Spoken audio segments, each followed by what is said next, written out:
اس کا نتیجہ کیا نکلا؟ میں نے ان سے کہا ہمیں کام کرنے کا مکلف بنایا گیا ہے، نتیجہ اللہ نے ہمارے ہاتھ میں نہیں رکھا ہے، نتیجہ اللہ کے ہاتھ میں ہے۔ ان الذین کفروا سواء علیہم انذرتہم ام لم تنذرہم لا یؤمنون۔ لیکن پھر ایسے لوگوں کو دعوت دینے سے منع نہیں کیا گیا، تمہارا کام دعوت دینا ہے، تمہارا کام حق کا پیغام لوگوں تک پہنچا دینا ہے، ماننا نہ ماننا ان کا کام ہے اور منوانا یہ اللہ کا کام ہے، تمہارے اختیار میں نہیں ہے۔ تو یہ تحریک چلائی حضرت۔ تو میں یہ عرض کر رہا تھا کہ اللہ نے ہمیں جو اکابر دیے، جو قائدین دیے، وہ بابصیرت۔ تو جب یہ بات حضرت کے سامنے آئی کہ حضرت ہمارے لوگوں میں بھی مایوسی پیدا ہو رہی ہے، تو حضرت نے بڑے عجیب انداز میں فرمایا کہ بھائی میں تو اپنے اکابر کے نقش قدم سے ذرا بھی ہٹنے کے لیے تیار نہیں ہوں۔ اس ملک میں مسائل کے حل کے لیے اور حالات کے حل کے لیے اور حالات کا مقابلہ کرنے کے لیے میرے بڑوں نے جو راستہ اختیار کیا ہے اور جمعیت علماء کے پلیٹ فارم سے ان کی کوششیں جس طریقے پر رہی ہیں، میں اس طریقے سے ذرا بھی ہٹنے والا نہیں ہوں۔ فرمایا چاہے لوگ مجھے گالیاں دیں، برا بھلا کہیں، مجھے اس کی ہرگز پرواہ نہیں۔ اور آپ نے دیکھا ہوگا اسی بمبئی میں سابو صدیق مسافر خانے کے مسجد کے حال میں جب اس وقت NRC کا مسئلہ چل رہا تھا اور ہم کاغذ نہیں دکھائیں گے، کاغذ نہیں دکھائیں گے، کاغذ نہیں دکھائیں گے، پوری تحریک پورے ملک میں چل رہی تھی اور بہت سے لوگ اشتعال انگیز تقریریں کر کر کے اپنا نام کما رہے تھے۔ حضرت نے کیا فرمایا تھا؟ میں ایسے کسی اجتماع کی حمایت نہیں کروں گا جو ہندو اور مسلمانوں کا مخلوط اجتماع نہ ہو، کیونکہ تنہا مسلمان اگر کسی مسئلے کے حل کے لیے میدان میں آتا ہے، جبکہ وہ مسئلہ ہمارے غیر مسلم بھائیوں کا بھی ہو، بھائی جو مسئلہ تنہا مسلمانوں کا ہو اس میں تو تنہا مسلمان آئے گا، لیکن جس مسئلے سے تعلق ملک کے تمام لوگوں کا ہے اس مسئلے میں تنہا مسلمان اگر سامنے آئے گا تو یہ مسلمانوں کا مسئلہ بن کر رہ جائے گا اور اس کا کوئی نتیجہ اور اس کا کوئی حل نہیں نکلے گا۔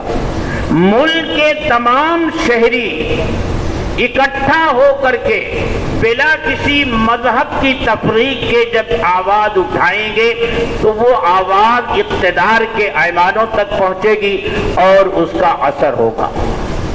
حضرت نے بڑی لمبی بات کی، پھر ہم لوگوں نے گزارش کی کہ حضرت پھر کیا کیا جائے۔ حضرت نے فرمایا کہ اس سلسلے میں رمضان گزر جانے دو، شوال کے آخر میں ہم ایک اجتماع بلائیں گے پورے ملک سے، ہر صوبے کے صدر اور جنرل سیکریٹری کو۔ ان میں ان کو دو کام دیے جائیں گے۔ پہلا کام یہ کہ وہ جمعیت علماء کے نظام کو مزید مضبوط اور مستحکم بنائیں اور جمعیت علماء کے پیغام کو اور اس کے کام کو گھر گھر پہنچائیں۔ ایک کام تو ان کو یہ دیا جائے گا۔ دیکھیے حضرت کی فکر جمعیت علماء کے نظام کو پھیلانے کی کس قدر ہے۔ میں نے حضرت سے پہلے بھی جمعیت علماء کو دیکھا اور حضرت کے بعد کی جمعیت علماء کو بھی دیکھ رہا ہوں، اور آپ نے بھی حضرت سے پہلے کی جمعیت علماء کو دیکھا ہے، آپ پرانے لوگ، اور آج کی جمعیت علماء کو بھی آپ دیکھ رہے ہیں۔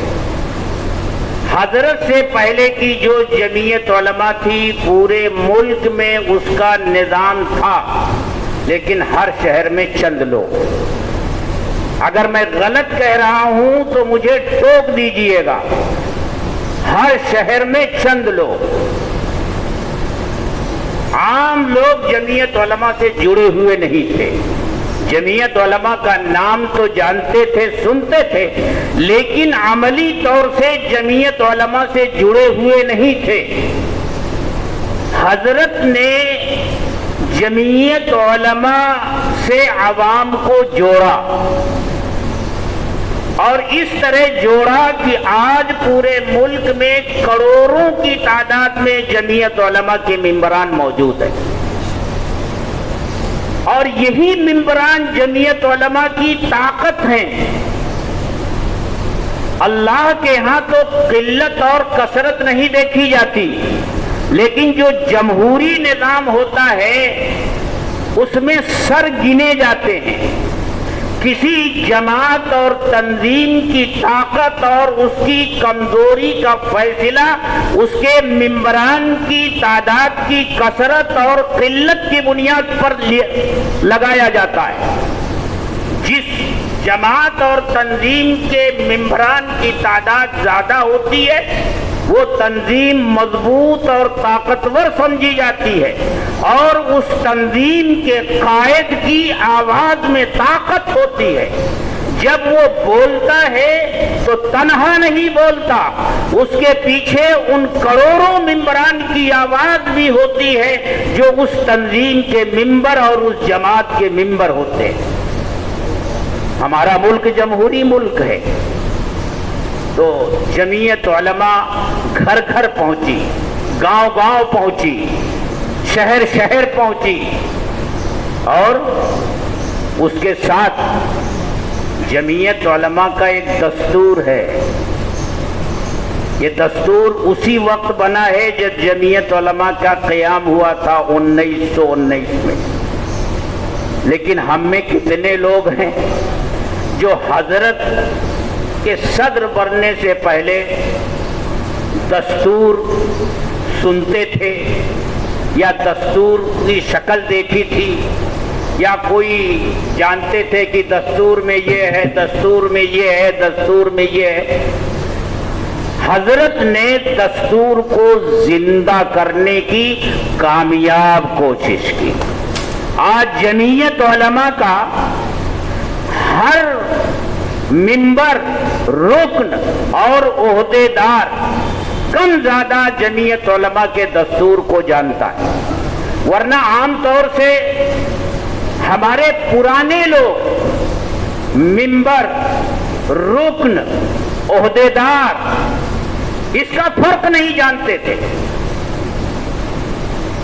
اور آج بھی گفتگو سے اندازہ ہو جاتا ہے جب کہتے ہیں کہ یہ مجلس منتظمہ کا ممبر ہے، جبکہ مجلس منتظمہ میں جو شامل ہوتا ہے اس کو ممبر نہیں، اس کو رکن کہا جاتا ہے.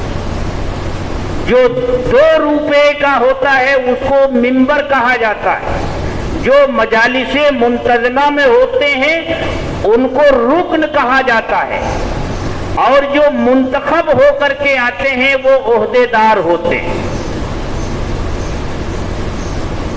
اتنا معمولی سا فرق بھی ہم لوگ نہیں جانتے، لیکن حضرت نے دستور کو زندہ کیا.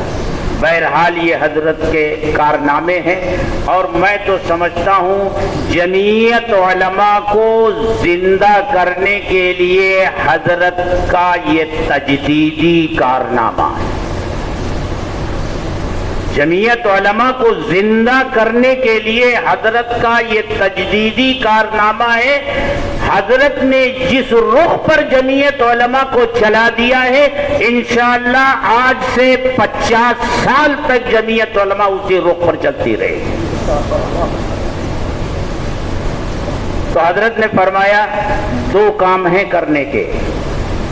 ایک یہ کہ جمعیت علماء کے جو ارکان ہیں، یعنی مجالس منتظمہ کے جو رکن ہیں،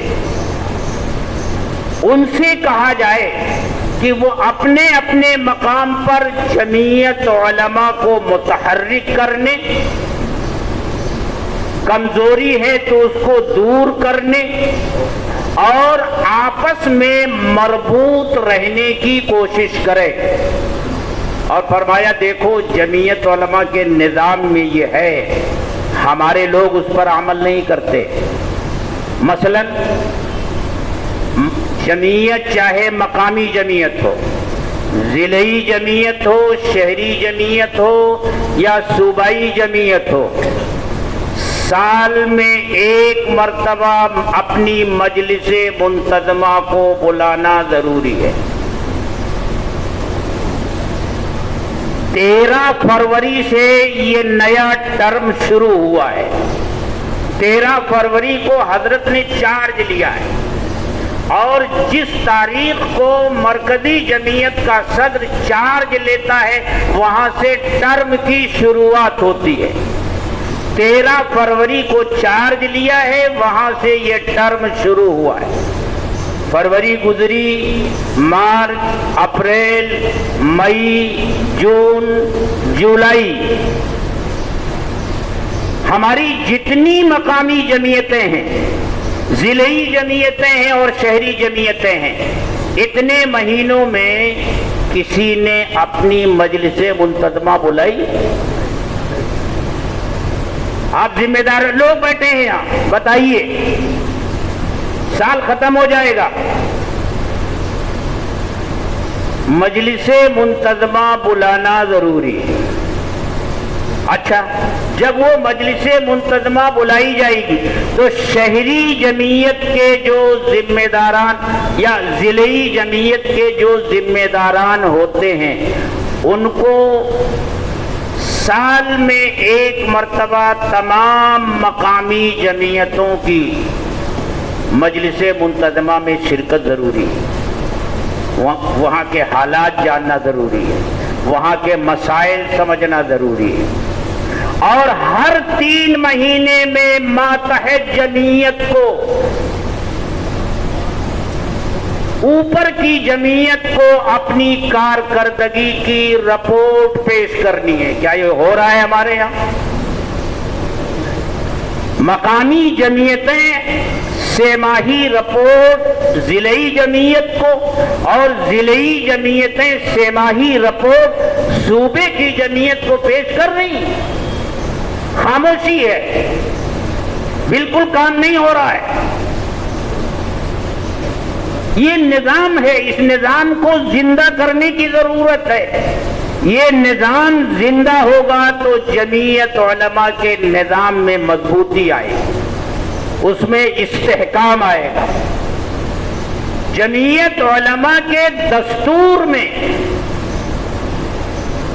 کسی شخص کو کسی عہدے کے لیے نااہل قرار دینے کی 2 شکلیں لکھی ہوئی ہیں۔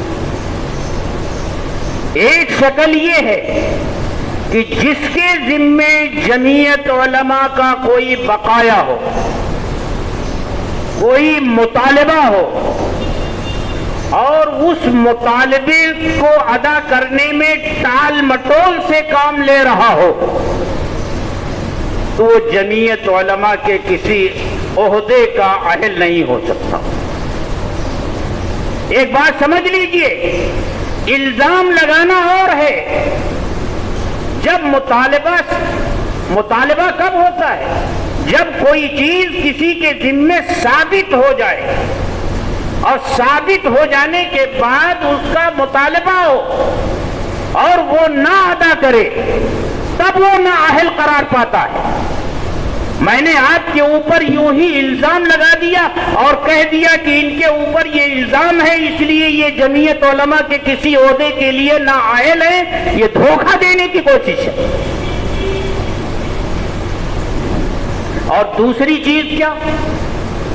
کسی ماتحت جمعیت میں اگر لاپرواہی ہو رہی ہے، عہدے کا ناجائز استعمال ہو رہا ہے، تو دستور کے صفحہ 16 پر یہ لکھا ہوا ہے کہ اس کے اوپر کی جمعیت اسے آئندہ انتخاب کے لیے نااہل قرار دے سکتی ہے۔ یہ دو چیزیں ہیں، لیکن چونکہ ہمارے ہاں دستور ہے نہیں، ہے تو اس پر ہم لوگ عمل نہیں کرتے۔ تو بہرحال حضرت نے فرمایا کہ پہلا کام تو ارکان کو جمع کر کے ان سے یہ کہنا ہے کہ جمعیت علماء کے نظام کو پھیلاؤ، گھر گھر جاؤ، اس کا پیغام عام کرو۔ اور دوسری ایک بات اور بتانی ہے، اور وہ اس سے بھی زیادہ اہم ہے کہ جمعیت علماء کے کام کرنے کا طریقہ کیا ہے۔